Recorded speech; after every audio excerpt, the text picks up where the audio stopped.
Marwadi go back demand ఇది ప్రస్తుతం రాష్ట్ర వ్యాప్తంగా ఒక బగ్గుమన్న కార్యక్రమం అని చెప్పొచ్చు. ఏదైతే కానీ మార్వాడి గో బ్యాక్ అనేది కూడా తెలంగాణ రాష్ట్ర వ్యాప్తంగా బంధులు హార్తానాదాలు మాత్రం కొద్దిగా గట్టిగానే వినిపిస్తుంది.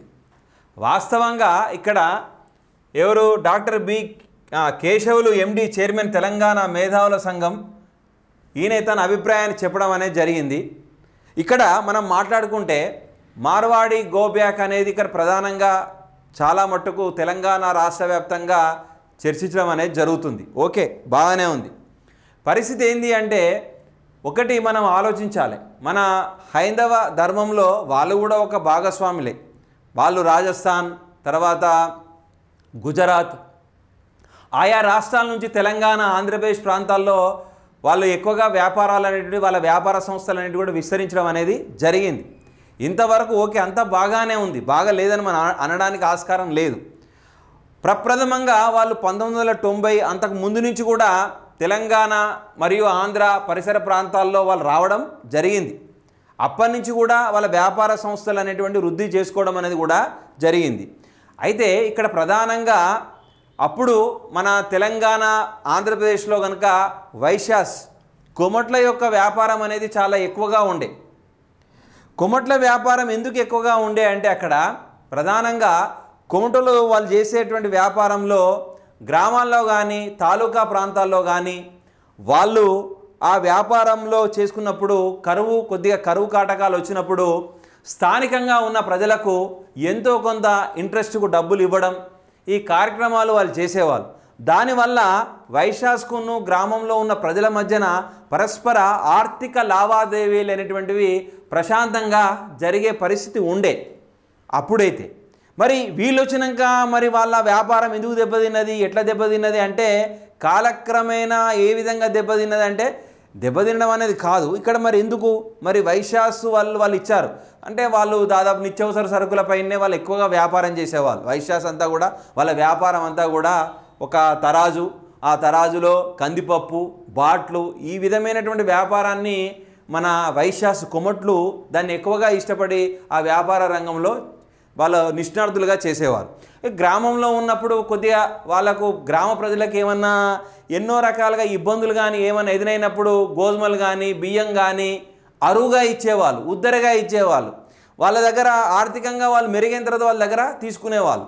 ఇప్పుడు పరిస్థితి ఏమైందంటే ప్రస్తుతం ఉన్న ఈ పరిస్థితి ఏమైందంటే గ్రామాల్లో ఉన్న ప్రజలు ఎక్కువగా ఇప్పుడు బ్యాంకుల జోలికి పోతున్నారు. బ్యాంకుల పరిస్థితి ఏందండి, ఒక బ్యాంకుల ఒక సామాన్యుడు అంటే ఏందండి అంటే 100% నెల ఆదాయం లేని వ్యక్తి కనుక, సరైన నెల ఆదాయం లేని వ్యక్తి కనుక ఆయనే ఏది మన బ్యాంకు నుంచి కనుక అప్పు తీసుకున్నట్టయితే ఇంట్రెస్ట్ కట్టడంలో చాలా విఫలమైపోతున్నారు. చాలామంది కూడా ఇంట్రెస్ట్లు కట్టలేక ఆ ఇంట్రెస్ట్లు మళ్ళీ పెరిగి కూడా కొందరు చాలా మట్టుకైతే చావు మరణాలు కూడా అయినాయి.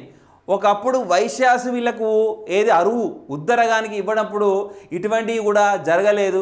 ఈ విధంగా ఆర్థిక పరమైనటువంటి లావాదేవీలు అప్పుడు స్థానికంగా ఉన్న ప్రజలకు ఎంతో కొంత మేలు చేశాయని చెప్పేసి మనకు దాదాపుగా ఈ నాగేశ్వరరావు గారు మన డాక్టర్ బి కేశవులు వారి యొక్క అభిప్రాయాన్ని చాలా సున్నితంగా వివరించడం అనేది జరిగింది. ఏది ఏమైనా సరే మనము తక్షణమే మార్వాడి వాళ్ళు వెళ్ళిపోవాలి, వేరే దగ్గర వాళ్ళు వచ్చినట్టు పోవాలి అనడం అనేది అది న్యాయబద్ధమైన పోరాటం అయితే కాదు. వాళ్ళ అస్తిత్వాన్ని, మన తెలంగాణ అస్తిత్వాన్ని కానీ మన తెలంగాణ భాషను కానీ మన తెలంగాణ వృత్తులను కానీ వాళ్ళ మన జోలికి ఎప్పుడు కూడా రాలేదు. వాళ్ళకి తెలిసిందల్లా ఏమిటి, ఒక వ్యాపార దృక్పథంతో వాళ్ళు పనిచేయడం, వ్యాపారాన్ని చేసుకోవడం. వ్యాపారం అనేది కొద్దిగా వాళ్ళు ఏం చేస్తారంటే ఇప్పుడు మన వాళ్ళకన్నా మనకంటే కూడా కొద్దిగా ఎక్కువగా ఎఫర్ట్స్ పెట్టి చేస్తారు అంతే. మన దగ్గర కూడా ఎఫర్ట్స్ లేదా ఉంది. కాకపోతే ఏంటంటే ఈ మధ్యకాలంలో కొంచెం మనం వ్యాపారంలో వాళ్ళతో పోల్చుకుంటే వెనకకు వచ్చేసామనేది మాత్రం 100-200% మనం గ్యారంటీ అని చెప్పుకోవచ్చు. ఇంకొక విషయం ఏంటంటే ఒక మార్వాడి అతను విమర్శించడం జరిగింది తెలంగాణ వ్యక్తిని. మేము కష్టపడి పని చేసుకుంటాం, డైలీ వ్యాపారంలో కష్టపడతాం చేస్తామని మాట్లాడాడు. మీకు కేవలం ఒక రోజుకు ఒక 2000 దొరికితే తాగి పడుకుంటారన్నారు. అది కరెక్టైన విమర్శ కాదు. ఓ మార్వాడీలు మీరు కూడా తగు జాగ్రత్తగా వ్యవహరించండి. తక్షణమే మిమ్మల్ని రాష్ట్రాన్ని వదిలిపెట్టి గో బ్యాక్ అనగానే వెళ్ళిపోమని ఎవరు కూడా చెప్పరు. మీ వ్యాపారాలు మీరు చేసుకోండి. కానీ తెలంగాణ ప్రజానీకాన్ని తాగుతారు సోమరిపోతులు అనే హక్కు మీకు లేదు. ఇక్కడ వాళ్ళు కూడా 100% ప్రతి వ్యక్తి కూడా కష్టపడాలి. కష్టపడితేనే ఆయన కుటుంబం ఉంటుందండి. తెలంగాణ రాష్ట్రంలో సుమారుగా 500 మంది జనాభా ఉన్నారు అనుకుంటే కేవలం వల్ల 50 మందికే గవర్నమెంట్ నౌకర్లు ఉంటాయండి. మిగతా 450 మంది కష్టపడి పనిచేస్తేనే కుటుంబం గడుస్తుంది. కుటుంబం గడవాలన్నా కూడా ఆయన కష్టపడాలి. అట్లా ఉంటుంది పరిస్థితి. కానీ మీరు ఎందుకండి తాగి మీకు 2000 దొరకంగానే తాగి పడుకుంటారు. ఇటువంటి విమర్శ పదజాలం మార్వాడీస్ మీరు మానుకోండి. మీరు చేసే పని చేసుకోండి. కానీ మీ వల్ల వాస్తవంగా ఈయన కేశవులు గారు ఒక విషయం చెప్పారు. ఏంటంటే మీ వల్ల చాలామంది ఉపాధి కోల్పోయారని చెప్పారు. సరే అండి, మీరు హార్డ్ వర్క్ చేస్తారు, పొద్దున ఉదయం లేచి 6 గంటలకే కష్టపడి పని చేస్తారు, అది బాగానే ఉంది. మీ షాపులలో కానీ మీ వ్యవస్థల్లో కానీ పనిచేసే వాళ్ళు ఎవరు ఉంటారండి? అంతా మీ యొక్క గుజరాతీ వాళ్ళు, రాజస్థాన్ వాళ్ళే ఉంటారు. ఒక్క తెలుగు వానన్న అక్కడ పెడతారా? పెట్టే పరిస్థితి మీరు తేరు. అట్లా చాలామంది కూడా ఉపాధిని కోల్పోయారు. మీ యొక్క వ్యాపారం వల్ల మీరిచ్చే ధరలకు వాళ్ళు ఇచ్చే ధరలకు తేడాలతోనే చాలామంది వైశ్యాస్ కూడా వ్యాపారాలు కూడా బంద్ చేశారు. అదొక ప్రధాన కారణమైంది. కాలేదని ఎందుకనాలే? అట్లా దెబ్బతినడం అనేది జరిగింది. కాకపోతే ఏంటంటే ఇక్కడ తెలంగాణ ప్రజానికం కూడా మేల్కొనండి. ఎందుకంటే మార్వాడీస్ను దగ్గర మనం ఒక 20, 30, 40 ఏళ్ళ నుంచి కూడా వాళ్ళ వ్యాపారాలు చూస్తున్నాం. వాళ్ళతో సమానమైన వ్యాపారం మనం చేద్దాం. వాళ్ళకన్నా మనం ఎక్కువ కష్టపడదాం. కష్టపడి మనం కూడా మన వ్యాపారంలో అభివృద్ధికి ముందుకెళ్దాం. అటువంటి ప్రయత్నాలు చేయండి. ఎవరిని పడితే వాళ్ళను గో బ్యాక్ అనడం అనేది అది న్యాయమైన నిర్ణయం కాదు అనేది ఒక అభిప్రాయం అంతే. ఇక ఈ మహానుభావుడు అన్నీ చెప్పాడు. తెలంగాణలో 1995లో 100% ఉన్న వైశ్యుల వ్యాపారం 2005 నాటికి 60%, 2015 నాటికి 30%, 2020 నాటికి కేవలం 15% పడిపోయింది. ఈ లెక్కలు బట్టి స్థానికుల వ్యాపారం దిగజారిపోయి మార్వాడీల వ్యాపారం ఎలా బలపడిందో అర్థమవుతుంది. దీనికి తోడు మార్వాడీలు ఉత్తరాది నుంచి పనివారిని తీసుకొని రావడంతో స్థానికుల ఉపాధి అవకాశాలు హరించకపోయాయి. ఇది ప్రధాన ఎజెండాగా మనం చెప్పుకోవచ్చు. ఇది ఒకటి చూద్దాం ఒకసారి. ఇలా చేస్తే బెటర్ అని చెప్తున్నాడు. గ్రామీణ వైశ్యులు కేవలం వ్యాపారులే కాదు, వారు పల్లె ఆర్థిక శక్తి కేంద్రాలు.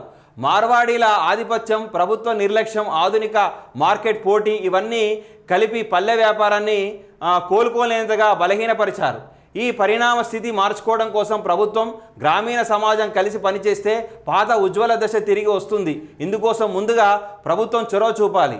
అందుకు అనుగుణంగా గ్రామీణ వైశ్య సహకార బ్యాంకులు వైశ్యులు కలిసి రుణాలు ఇవ్వగలిగే విధంగా సహకార బ్యాంకులు ప్రారంభించాలి. సబ్సిడీతో రుణ పథకాలు, రాష్ట్ర ప్రభుత్వ గ్రామీణ వ్యాపారులకు ప్రత్యేకంగా తక్కువ వడ్డీ రుణాలు ఇవ్వాలి.